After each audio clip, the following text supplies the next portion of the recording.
So how long should you wait before getting pregnant? Again, why is it even important to space pregnancies? Between pregnancies, it is important to give time for the stores, body stores that helps the formation of the baby and that helps the well-being of the mother, such as the iron stores and the folic acid stores to recover, and also nutritional recovery is important before another pregnancy.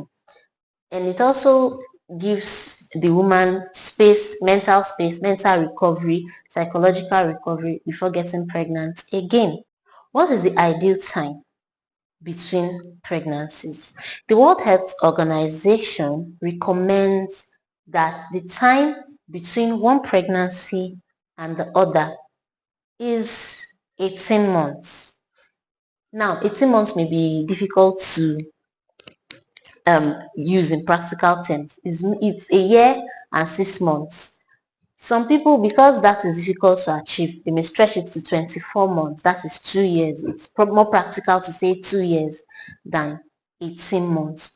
Remember that the recommendation for pregnancy interval is not like it's to gatekeep, but it's because from observation, there are some conditions that are found to increase when the period from one pregnancy to the other is short, and short interpregnancy interval is less than 6 months.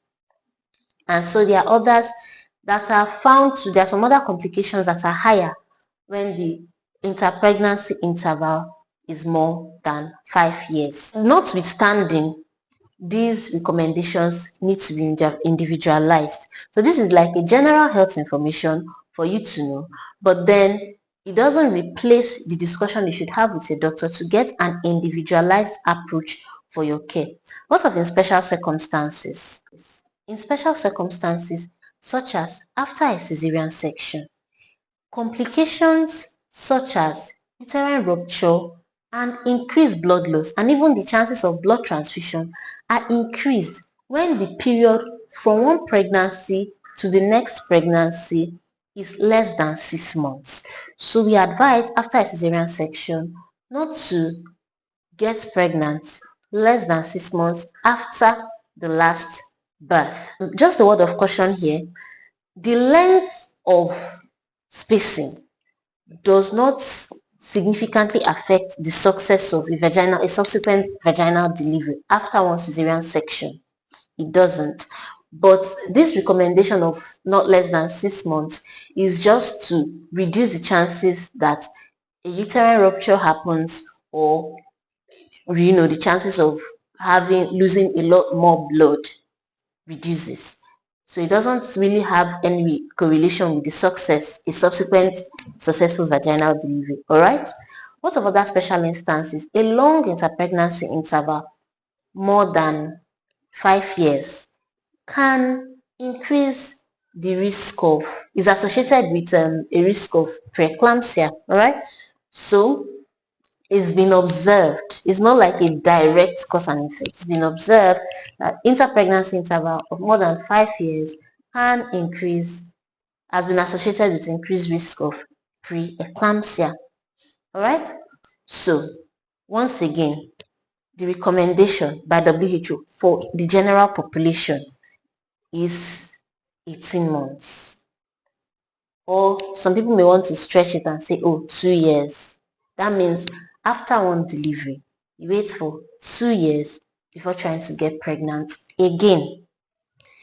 There are individual factors, there are individual situations where this can be modified, such as if a woman is older than 35 years, has had challenge with infertility, or has even had assisted reproductive um, fertility for the prior pregnancy. So these are situations that can cause a modification, or even after the death of one baby.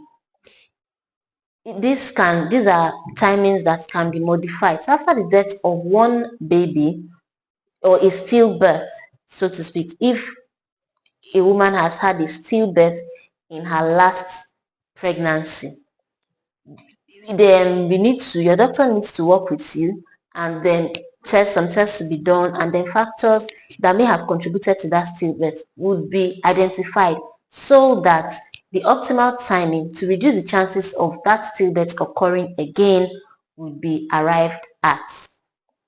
So remember, this is general health advice and has to be discussed with your healthcare provider for the best approach for your care. If you have any questions, feel free to ask in the comments below.